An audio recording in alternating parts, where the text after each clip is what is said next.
Viewers, আসসালামু আলাইকুম। আজকে আপনাদের জন্য একটা নতুন রেসিপি নিয়ে চলে এসেছি। আজকে আপনাদের করে দেখাবো শাহী ভাপা পিঠা। এভাবে ভাপা পিঠা বানিয়ে বাসায় খেলে আপনাদের শীতকালে যে রাস্তার ধারে ভাপা পিঠা কিনে খান সেটা আর খেতে ইচ্ছা করবে না। এভাবে বারবার বাসায় বানিয়ে খেতে ইচ্ছা করবে। আশা করি আপনাদের কাছে খুবই ভালো লাগবে। যদি ভিডিওটি ভালো লাগে তাহলে ভিডিওটি স্কিপ না করে পুরো ভিডিওটি দেখবেন। ভাপা পিঠা বানানোর জন্য এখানে আমি 3 কাপ চালের গুঁড়া নিয়েছি। এটা কিন্তু ভিজা চালের গুঁড়া। এখানে দিয়ে দিলাম 3 টেবিল চামচ গুঁড়া দুধ এবং স্বাদ মতো লবণ দিয়ে আমি চালের গুঁড়ির সাথে সবকিছু ভালোভাবে একটু মিশিয়ে নিব। এই গুঁড়া দুধ দেওয়ার কারণে কিন্তু ভাপা পিঠার স্বাদ আরো বেড়ে যাবে। এখন অল্প অল্প করে পানি দিয়ে চালের গুঁড়ি মেখে নিব। তবে একবারে কিন্তু পানি দিয়ে মাখা যাবে না, তাহলে পানির পরিমাণ বেশি হয়ে যেতে পারে। সেক্ষেত্রে কিন্তু ভাপা পিঠা ভালো হবে না।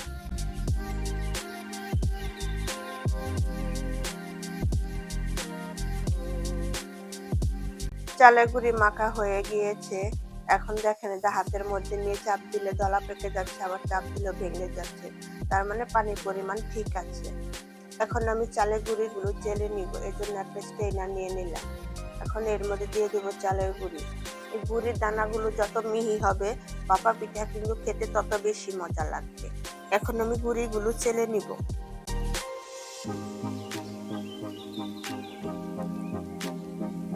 গুঁড়িগুলো আমি চেলে নিয়েছি, দেখেন গুঁড়িগুলো দানা কতটা মিহি হয়েছে। পিঠা বানানোর জন্য এখানে একটা বাটি নিয়ে নিলাম। এখন বাটির নিচে অল্প পরিমাণে চালের গুঁড়ি দিয়ে দিব। এখন দিয়ে দিব গুড়।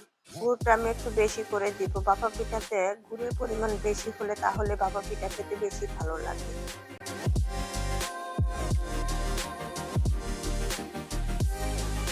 এখন দিয়ে দিব নারকেল। নারকেলটা আমি একটু মোটা করে কুড়িয়ে নিয়েছি। পিঠা খাওয়ার সময় নারকেল দাঁতের নিচে পড়লে তখন আরো বেশি ভালো লাগবে পিঠা খেতে।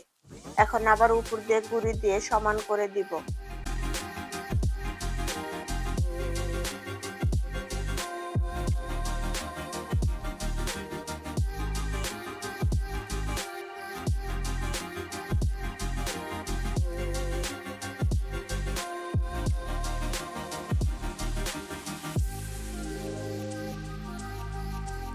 এখন আমি উপর দিয়ে আরো কিছু নারকেল দিয়ে দিব, যাতে পিঠাগুলো দেখতে আরো সুন্দর লাগে।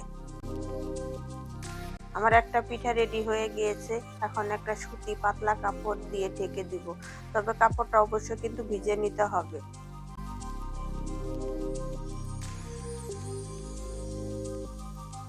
এখন ভাপা পিঠা আমি ভাপ দিয়ে নিব। এর জন্য চুলা একটি হাঁড়ি বসে তার মধ্যে পরিমাণ মতো পানি দিয়ে তার উপরে ছাঁচ বসিয়ে দিয়েছি। পানিতে বলক চলে এসেছে। এখন আমি পিঠাটা দিয়ে দিব।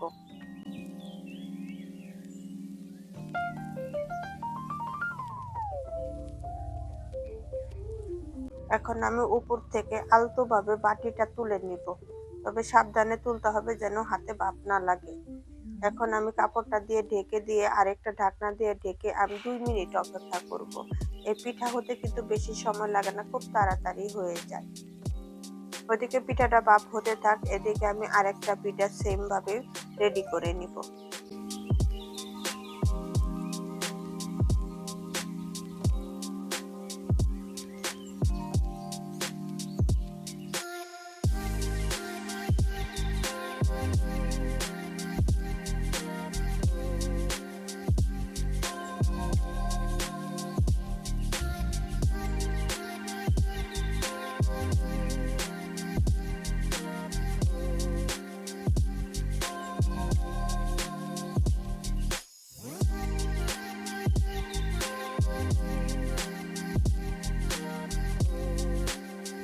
উপর থেকে এখন কাপড়টা সরিয়ে আমি একটু চেক করে নেব পিঠা হয়েছে কিনা। হ্যাঁ, পিঠা হয়ে গিয়েছে।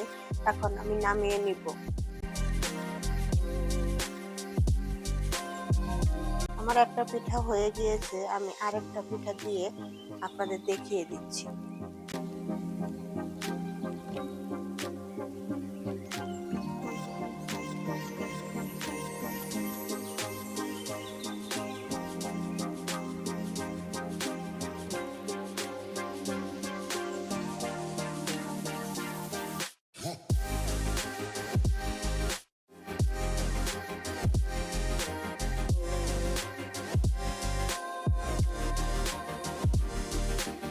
আমার সবগুলো পিঠা বানানো হয়ে গিয়েছে। দেখেন দেখতে কতটা লোভনীয় লাগছে।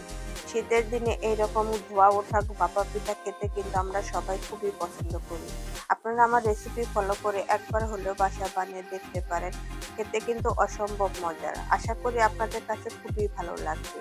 আমার রেসিপিগুলো যদি আপনাদের কাছে ভালো লেগে থাকে তাহলে অবশ্যই আমার চ্যানেলটিকে সাবস্ক্রাইব করে দিবেন এবং পাশে থাকা বেল আইকনটিতে ক্লিক করবেন যাতে আমার সকল ভিডিও নোটিফিকেশন সবার আগে আপনার কাছে পৌঁছে যায়।